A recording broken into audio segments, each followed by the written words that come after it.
Vibhavringamano Bhavarogaharam Pranamami Param Janani Jagatam Vibhavringamano Bhavarogaharam Pranamami Param Janani Jagatam.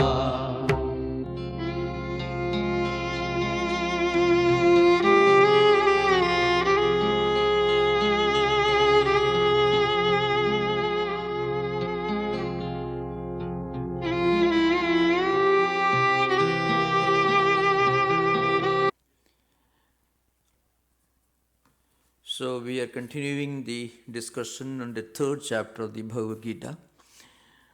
Atha Mangalacharanam.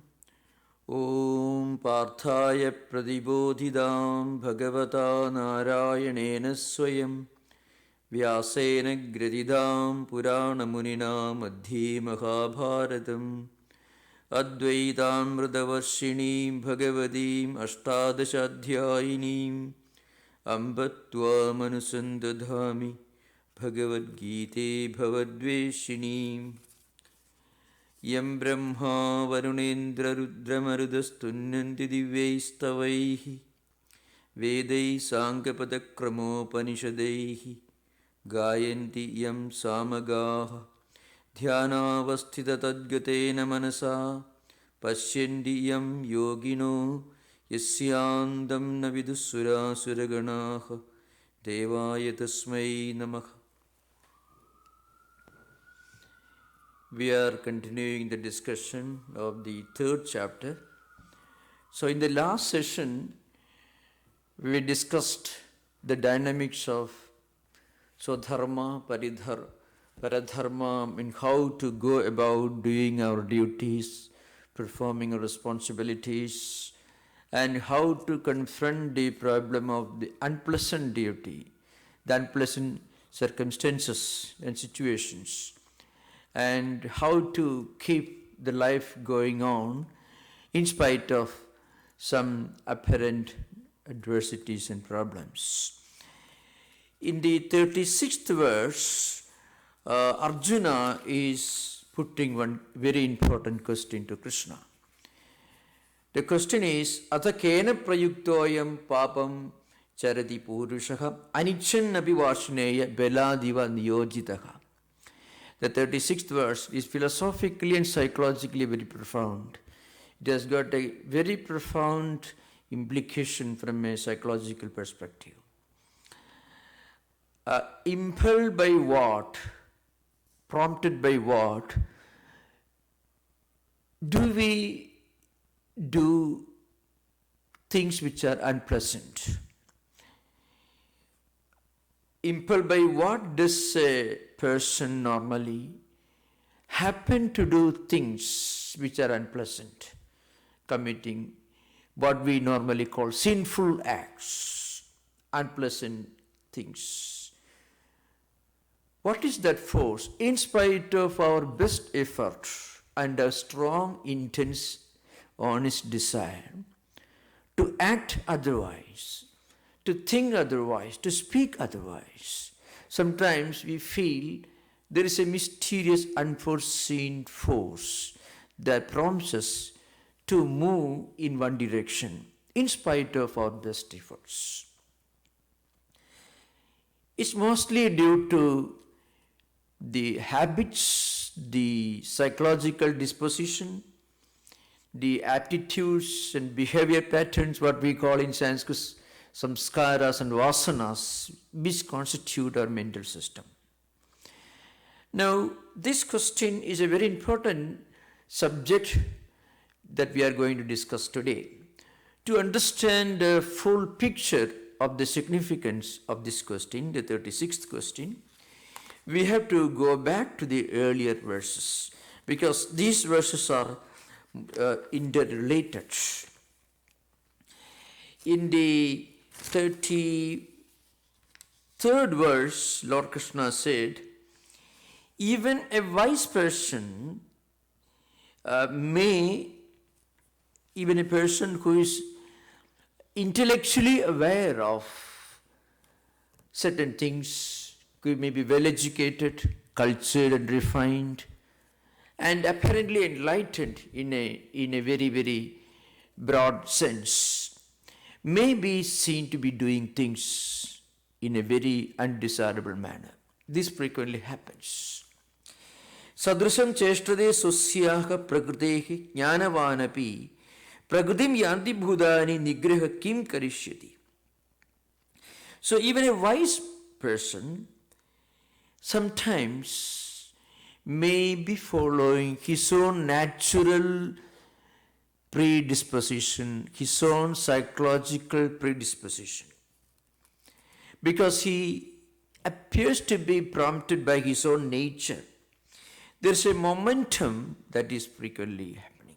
And this is not only true of people who are not spiritually very advanced, but even ordinary people you find, people who are well versed in philosophy, quite well educated and cultured and refined, sometimes may be following certain habits and attitudes and behavior patterns that person may have developed.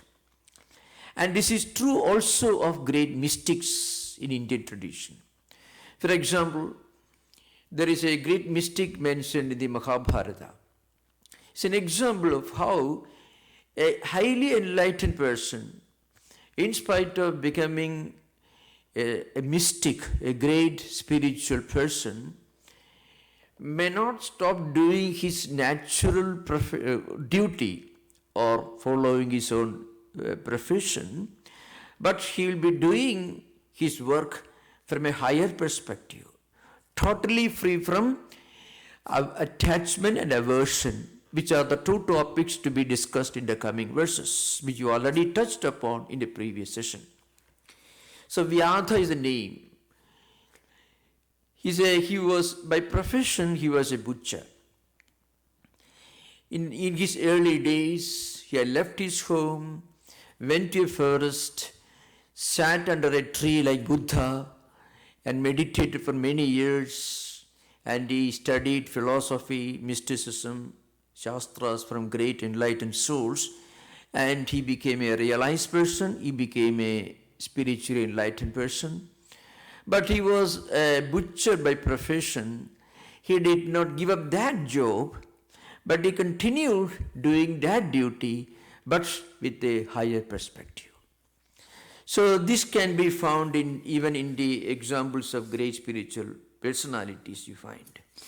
So what is more important is we should be able to handle this problem of raga and dvesha.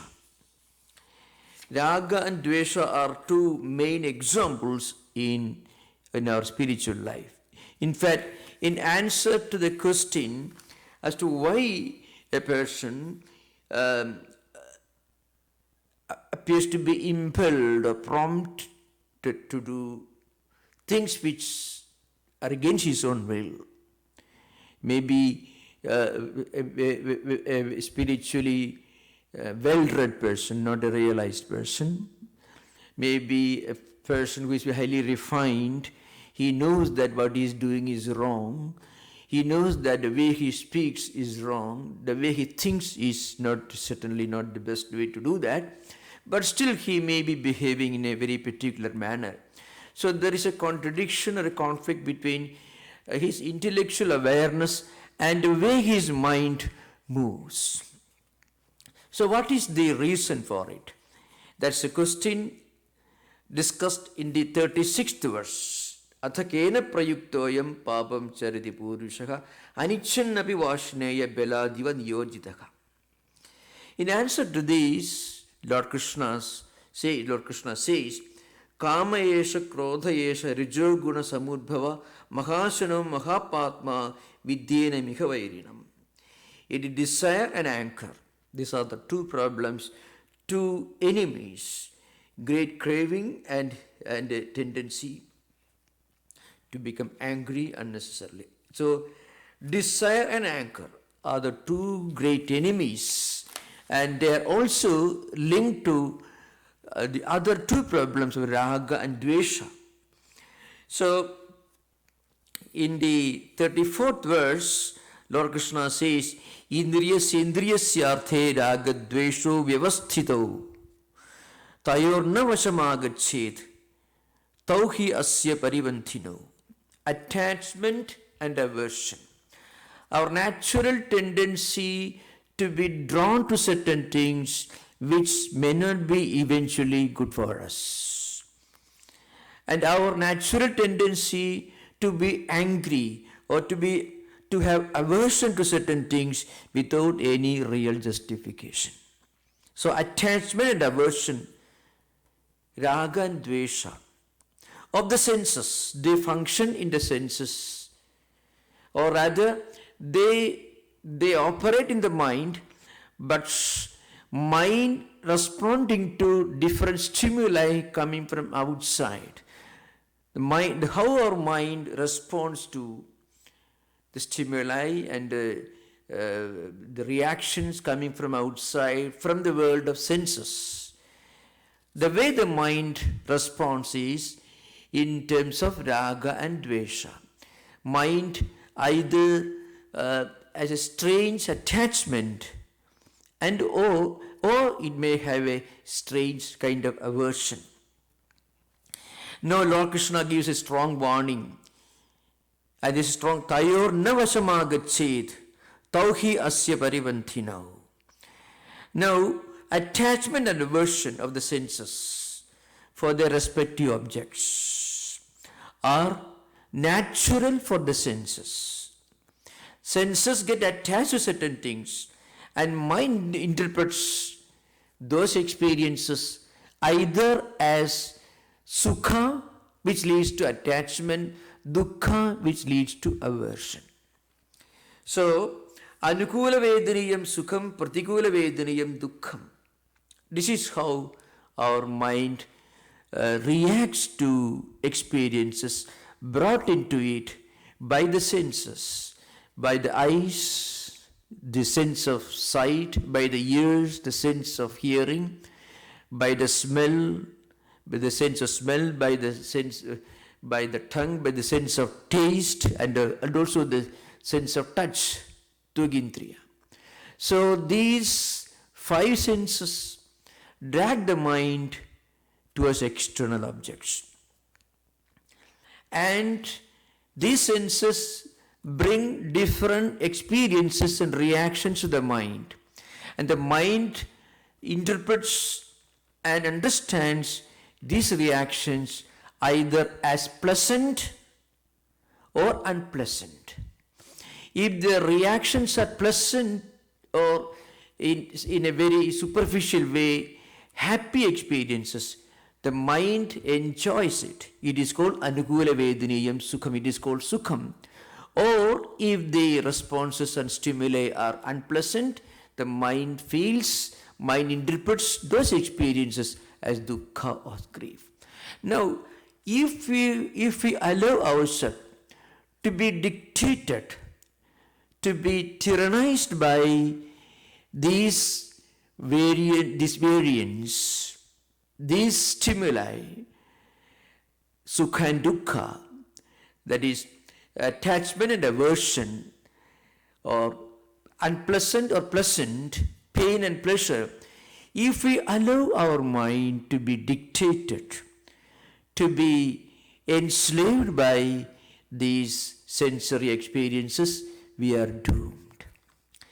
So an intelligent, educated person, well-refined person, along with the secular education, you should also learn the art of resisting the temptation of the sense objects.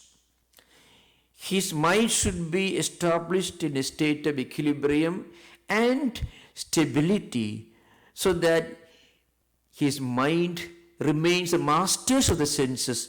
Mind should not be enslaved by the senses. The senses should not be allowed to dictate terms to the mind. The mind should control the senses. Otherwise, what happens? Mind will be enslaved. It will waver according to Sukha and Duhkha. In fact, there are some very interesting, very profound statements in India's classical Sanskrit literature, where the great commentators, not only commentators who are philosophers, but even literary commentators, have explained this phenomenon. And Lord Krishna gives a strong warning, Tayorna vashamagachet. Don't be enslaved. Don't lose your freedom to the world of senses. Then we'll be able to avoid raga and dvesha. And if we can really avoid this unnecessary attachment to certain things and unnecessary aversion to certain things, we can keep our mind in a state of equilibrium, and that will help us to conserve our energy. That will help us to avoid wasting our energy by getting too angry, too much attached, or too much detached to certain things, too much worried about certain things. Our mind will be able to stay in a state of equilibrium. It is not a physical or external show of resistance or stability, like keeping a stiff upper lip. Or you find in Western movies, characters won't speak much with a grim expression on their face. That is not what is meant here. The mind should be totally free from extreme attachment, extreme desire, extreme anger. So actually there are different interpretations of this subject, which we will discuss later.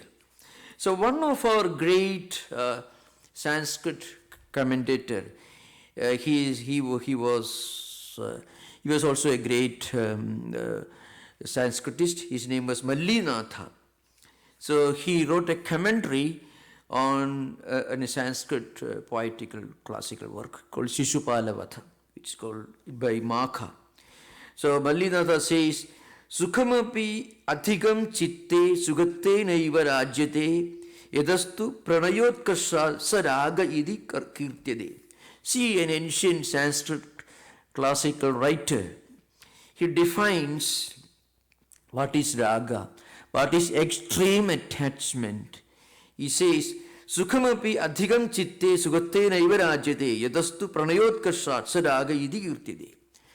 So certain experiences that we had in the past, and it is stored in our chitta mirror mental system, and we remember that, and then we feel a strange kind of attachment to certain things.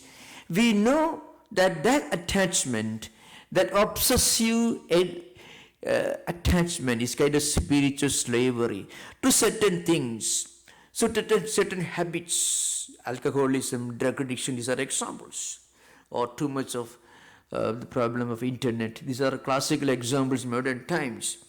It's called a kind of raga, extreme attachment to certain things. And abhimata vishayabhilasha. That is what Mallinatha says. And Patanjali calls it Sukhanushayi ragaha, Dukkhanushayi dvesha. So something that brings some kind of external enjoyment, which is momentary. But once that disappears, what is left is a painful experience. Every happy experience is only a temporary absence of unhappiness. Every unhappy experience is only a temporary absence of happiness. Every painful experience is a temporary absence of pleasure, and every pleasant experience is a temporary absence of pain. So these are two sides of the same coin. They come and go. Once we understand this, we can live in this world, we can do our work, we can face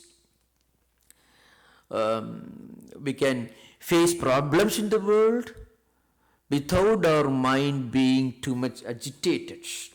So this is one way of facing the psychological challenges of the world, and that also will help us to bring out and to conserve the inner potential, because if our mind is always agitated by extreme attachment and extreme aversion, extreme attachment to pleasure and extreme aversion to the absence of pleasure, maybe some momentary unhappiness, what happens? Our mental energy will be practically dissipated. That's why the great commentators like Mallinatha says, Abhimada Vishayabhilashaka. This means another important way of facing this problem of raga and dvesha, attachment and aversion, in India's devotional philosophy is mentioned. Raga is nothing but our attachment, our liking, our pleasant disposition to certain things called raga. That's why sukhamapi adhigam chitte sukhate naiva rajyade yadastu pranayotkarsa raga iti kirtyade. That is Magha's statement in the Shishupala-vada. Now the same raga, same attachment can be given a spiritual orientation. Then it is called, Indian philosophy, Indian religious tradition is called bhakti or devotion.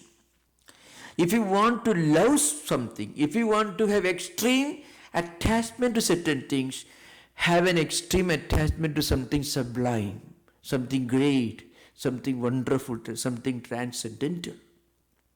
That's one way of giving a promotion to a natural disposition that we cannot avoid emerging in our mind. Raga, attachment, extreme liking, which almost enslaves our mind to certain things, to certain ideas, to certain things.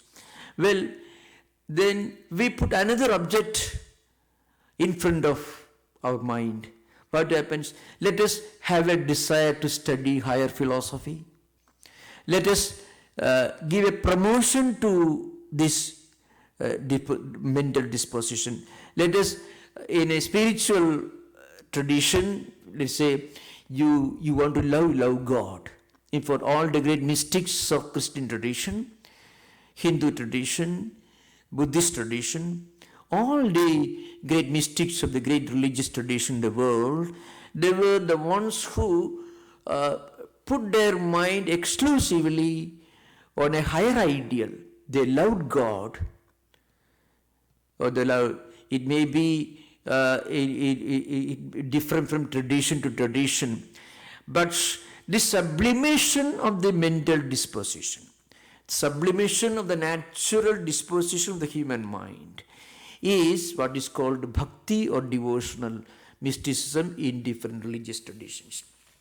And then dvesha, aversion, also can be given a promotion, another healthy orientation. Aversion towards things which are not good for the world, which are not good for us, which are not good for humanity. So even our natural psychological disposition can be given a higher orientation. So that's what is mentioned in this book. That's why one great Indian devotional philosopher defined devotion to God, ya pritihi avivekinam bhakti anupapayini. So what is devotion? Devotion is something like this. Sensual people, people who are always who are suffering from cravings for various sensual enjoyments. They are dictated by the senses. They have this strange obsessive attachment to certain things which are not really good for us. Now that attachment can be diverted to something higher, to God. Then it becomes a spiritual tool, it becomes a psychological instrument by which we can make spiritual progress. And in the conclusion of this discussion, Lord Krishna says, which what we discussed, but it needs more discussion to understand the full dynamics of Arjuna's question. Why do we feel that we are prompted, that our mind is prompted towards certain things which are not necessarily good, in spite of our best effort to avoid? Sreyan sudharmo vigunaha paradharma sunushtidad sudharme nidhanam sreya paradharmo bhayavaha. So, Lord Krishna says, it's better to practice one's own dharma. Dharma here means our tastes, our natural taste and temperament, or our psychological disposition, our duty, our vasanas, our natural sense of obligation. That is called, that's the meaning, that's the implication of the word dharma in this particular verse, in 35th verse. Srayan sudharmo vigunaha.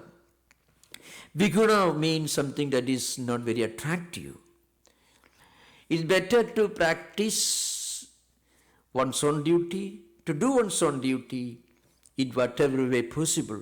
It may not be most impressive, but still one's natural performance of allotted duty and also following the natural instincts, psychological disposition of our own mind, it is much more fulfilling than taking up something which may appear to be very wonderful, but which may eventually be a source of problem in future. So Shankaracharya writes in his commentary some very enlightening words. He says,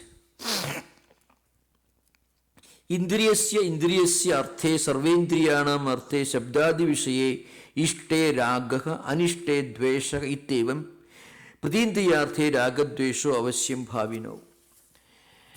So our senses, as I mentioned earlier, naturally move towards, they are drawn towards sense objects. That is their natural characteristic. The problem is always with the mind, which interprets the experiences brought to the mind by the senses.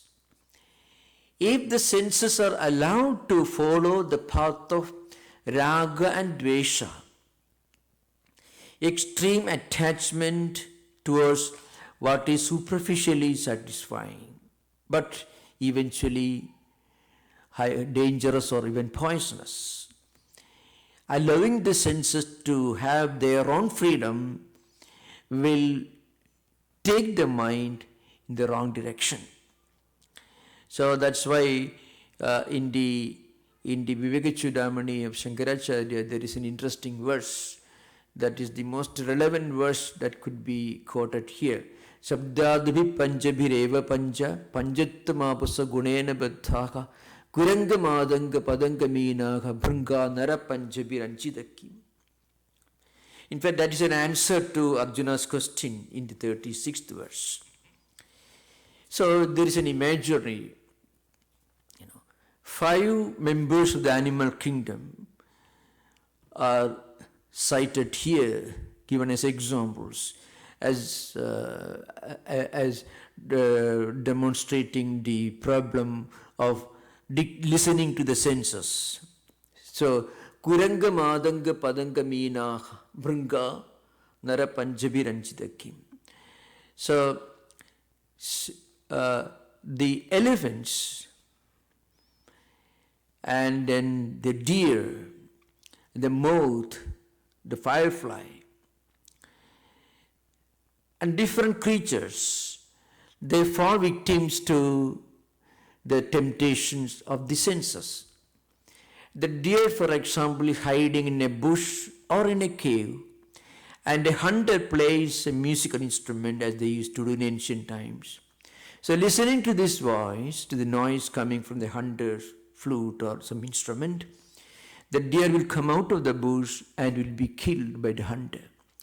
So the attraction to a sound coming from outside becomes the source of death for the deer.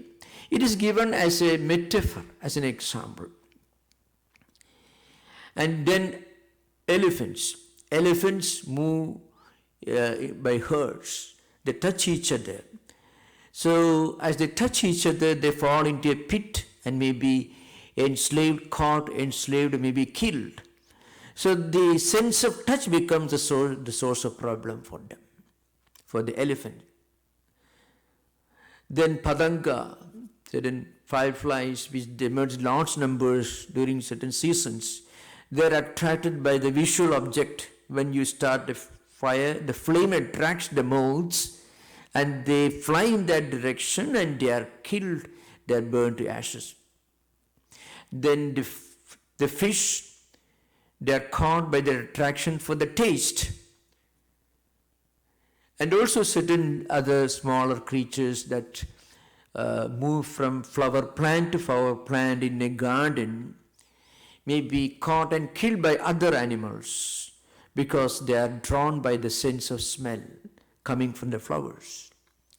So like that, our attraction for the senses and our willingness to allow our mind to be enslaved by pleasant or unpleasant stimuli brought in by the senses, that becomes a problem. So the central message is we should allow our mind to dictate terms to the senses.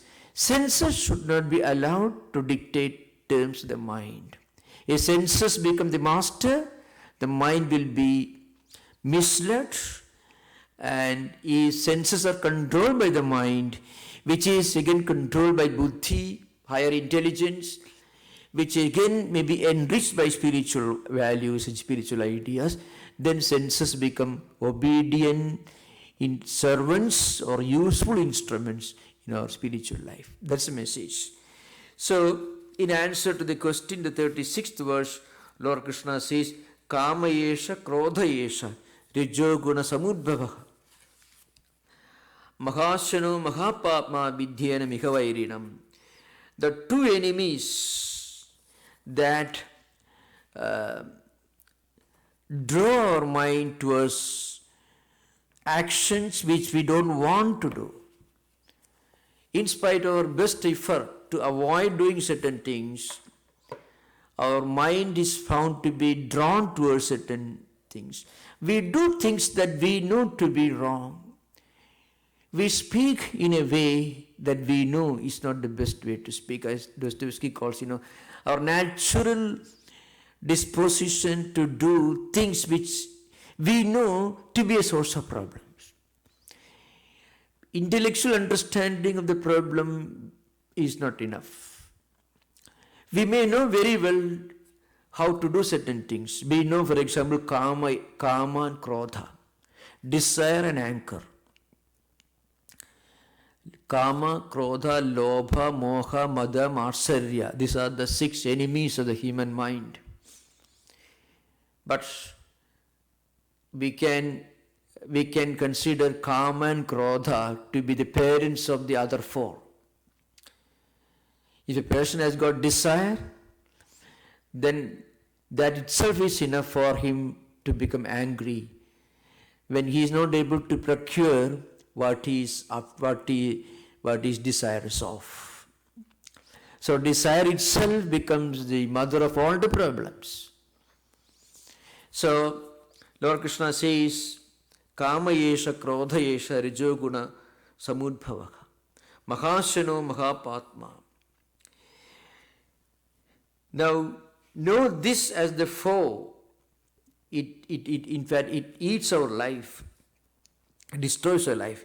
Indriyanam cha panjanam manaso hridayasya cha vishaye vartamananam ya predirupajayate sakama iti me buddhi karmanam phalamuttamam. In the Mahabharata says, the 5 senses, indriyanam cha panjanam manaso hridayasya cha. I mean, the desire that emerges in our mind, prompted by the sense objects, which are brought into mind by the senses. So that creates a desire for certain things. And then we start making efforts to procure what we want. We want to fulfill our desire. And once we succeed in fulfilling our desire, for the time being, we become happy. But that is one problem. We may do that again. So there is no end to that. Desire is like fire. So you cannot put out fire by bringing more fire into it. So desire creates our natural urge to make an effort to fulfill that desire, what we desire is of. And naturally, our efforts do not always succeed. You won't find a single person in the whole world who has always succeeded in all his undertakings. Impossible. People may succeed in maybe 90% of their activities, but 10% you may have to fail. This 10% is enough to create anger. So karma leads to anger. And once we become angry, what happens? Our mind loses its balance. So the dhyayado vishayan pumsaka sangasteshu vajayate. In the second chapter, Lord Krishna says, we go on thinking of certain things, then our mind develops a desire for those things. So dhyayado vishayan pumsaka sangasteshu vajayate sanga sanjayate kama-krodha. Once we develop a desire, then our efforts do not always succeed. If we do not succeed, it creates bitterness and anger. So, krodha bhavati sammoha. Once we become unhappy or angry, then naturally delusion comes. Sammoha smriti-vibhramaha, we lose our memory. Smriti-vibhramsha buddhinasha pranasyati. Once we lose our memory, what happens? Our senses take control of our whole personality. Desire takes control of our whole personality. Intellectual awareness of this problem doesn't always help. It is not lack of intellectual awareness that creates problem. We are all aware of certain things in this world. There is nobody in the world who is not aware of the fact that you should not steal, or we should not speak a lie. Everyone knows. It is that we should do our duty. We should not be too greedy. We should tell the truth. We should not lie. Every person in this world has some intellectual understanding of these basic principles in life. Everyone knows. But this intellectual understanding doesn't always serve the purpose.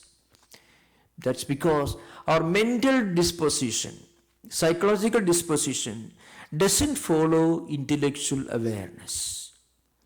There is a conflict between the way we want to do things and the way our mind wants to do things. And very often, in 99% of the cases, is the mind that wins the battle, not the intellect. If we could always do what we want to do, then the world will be a very wonderful place. The moment we start doing, it is our mind that takes control. And this mind is always controlled by the senses. So religion, philosophy, mysticism, all these are different tools that we can use to train our senses to remain free from the control of the sense objects, so that the senses will be under the control of the mind. Senses should not be drawn to a sense object. Sense objects, the visual, we already saw in the story, the metaphor, the analogy that we quoted just now. The deer was hiding in a bush or in a cave and listened to the music coming from the hunter. And as he listened, It was attracted, it came out and was killed. It's a metaphor, a story. And Shankaracharya says, Shabdadibi panjabhireva panja, panjattama pasagunena baddhaha, kuranga madanga padanga meenaha, bhringa nara panjabhiranchidakim. We already discussed this matter. The examples of deer, the elephant, the moth, and the fish. We already discussed how these different creatures become victims of their own senses. And then Shankaracharya exclaims, Narapanjabhiranchitakim. In the case of human beings, every day, every moment, every micro moment, our mind is being dragged into different senses, into different sense objects by the senses. Our senses, our sense of vision, sense of sight, sense of taste, sense of smell, sense of touch, all the senses are simultaneously dragging the mind towards various sense objects. But in the case of animals, a single sense is enough to bring trouble. But in the case of human beings, all the five senses are always active, dragging the mind towards external objects. That's why Lord Krishna says in the 38th verse, Dhumen avrede vannihi yadhadarsho malenecha yadolben avrdo garbhastada tenedam avrdam.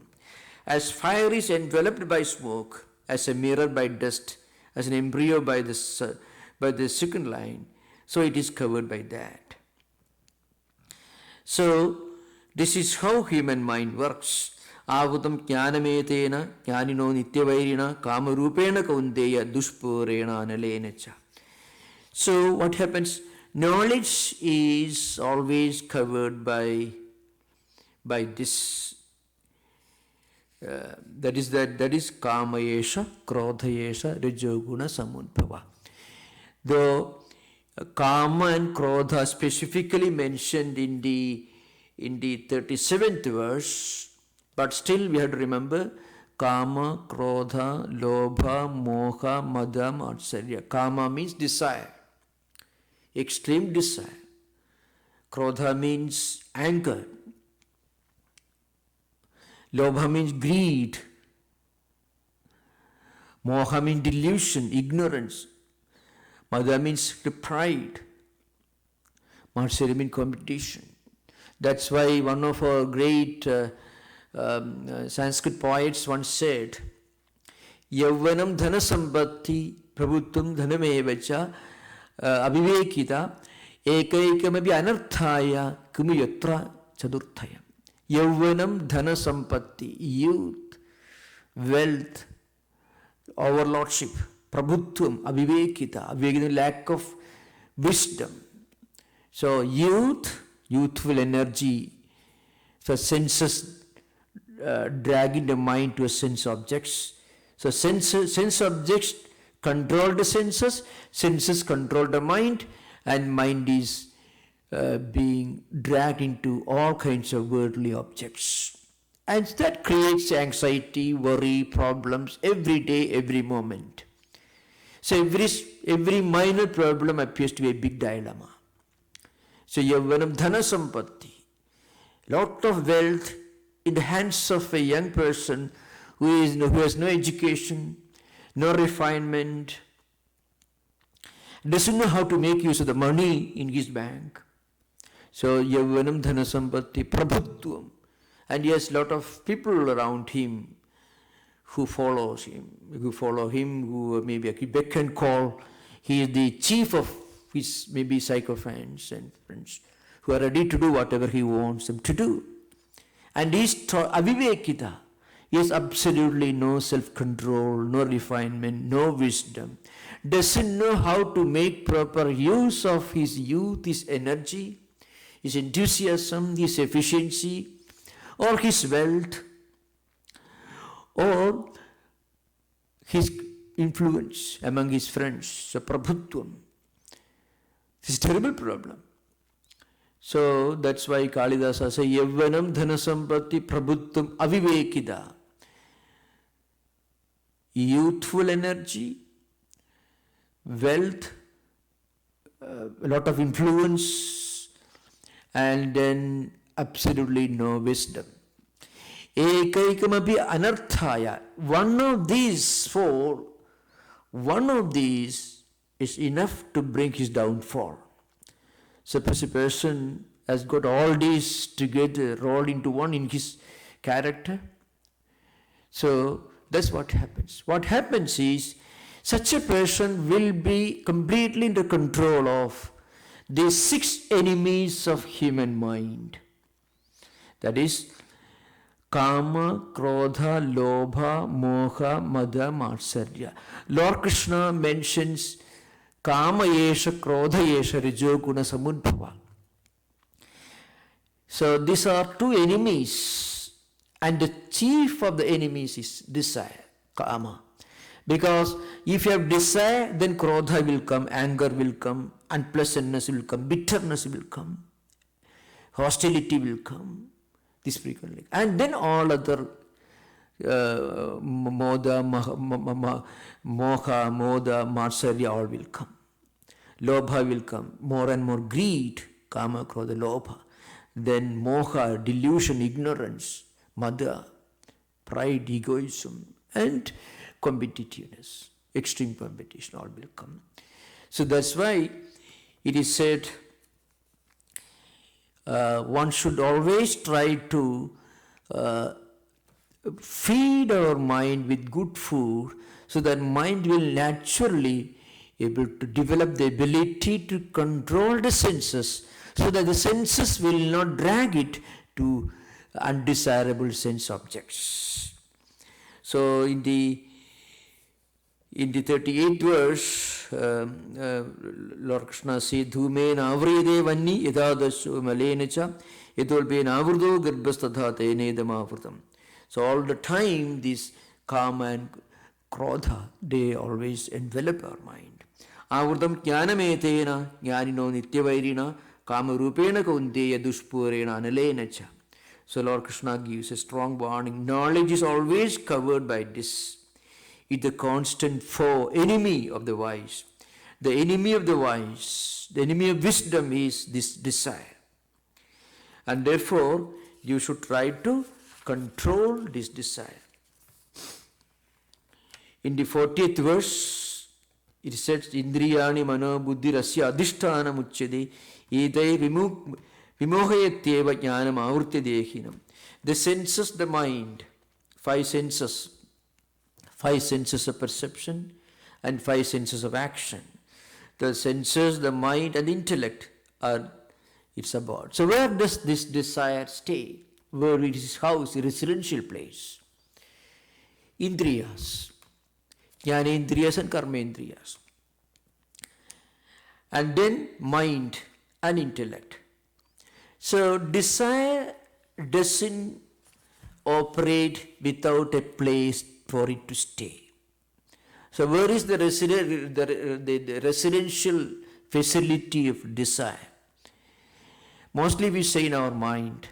That is true. But it wants to function. Once our mind is full of desire, then it prompts our senses of perception and senses of action. We will discuss this later in the coming session. Senses of perception, senses of action, and antakarana, what we normally call mind, is mentioned here. Antakarana here means internal organs. So the 5 senses of action, 5 senses of perception, and mind. Of all these, mind is the most important thing. And mind here includes all the 4 compartments of internal organs. Mana, buddhi, chitta and ahankara are the 4 compartments which constitute what we normally call in Vedanta antakaranam. Mind, sankalpa vikalpatmika antakarana vrutti is mind, speculative mind. When we think of certain things, when we see an object at a distance, we may wonder whether it is a human being, the form of a human being, or maybe a pillar. And once we reach close to it, we may decide, the buddhi, the intellect decides, well, it is not a human being, it is a pillar. And then we may suddenly remember seeing the same pillar some time earlier, because this memory is stored up somewhere in the mental system. It's called chittam. And then we may identify the honor of these experiences, the ego ahankara. So these are the four compartments which constitute, in a way, our subtle personality. Others are included, but the core of our subtle personality is this antakarana. And when the desire enters the mind, then it doesn't keep quiet. It immediately activates karmendriyas and jnanendriyas. So vagindriya, togindriya, and then hands, feet, and also our sense of sight, sense of smell, sense of taste, sense of touch. All these jnanendriyas and karmendriyas will be hyperactivated by the senses.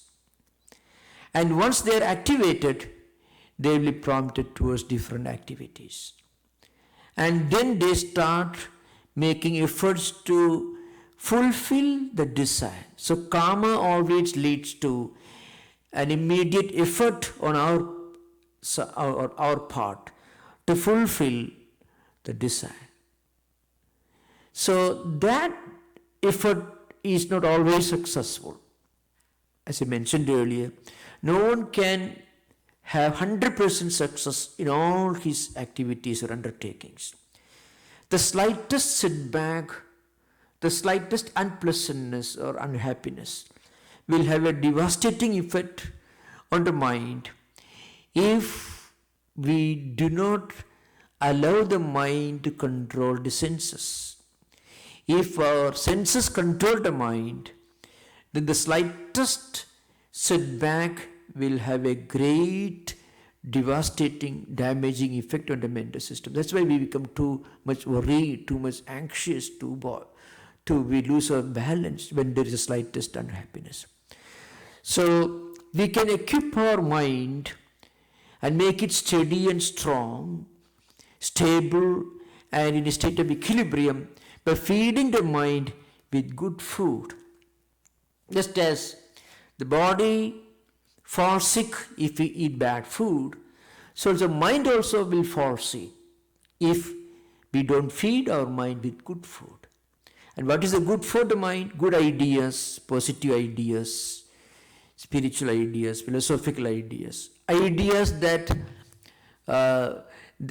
keep the mind in a state of equilibrium and balance. That's why the old Ayurvedic teachers defined a healthy person as a person whose metabolism and his mind are in a state of perfect equilibrium. Prasannatmendriya manaha.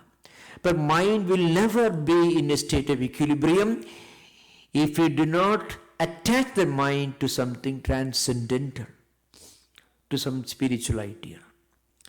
That's a very important thing. Psychological problems have no solution at the psychological level. Psychological problems have solution only at the spiritual level. You have to look beyond mind to fix our mental problems. So, mind can be given a higher orientation, a transcendental connection by feeding it with spiritual ideas. Ideas about philosophy, Vedanta, God, religious, mystical ideas will strengthen and stabilize and enrich the mind. And then mind will become stable because it looks beyond the world. It looks beyond the world of senses and it looks beyond the experiences brought in by the senses. When mind is able to look beyond the world of senses, then the world of senses will not be able to shock it. Well, the problems in the world of senses will not have a devastating effect on it.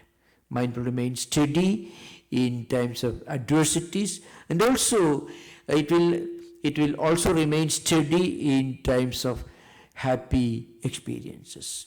So looking beyond pain and pleasure, happiness and unhappiness, is the only way to keep the mind steady and stable. So we'll continue discussion in the next class. Om Shanti Shanti Shanti Harihi Om Tat Sat Sri Ramakrishna Arpanamastu.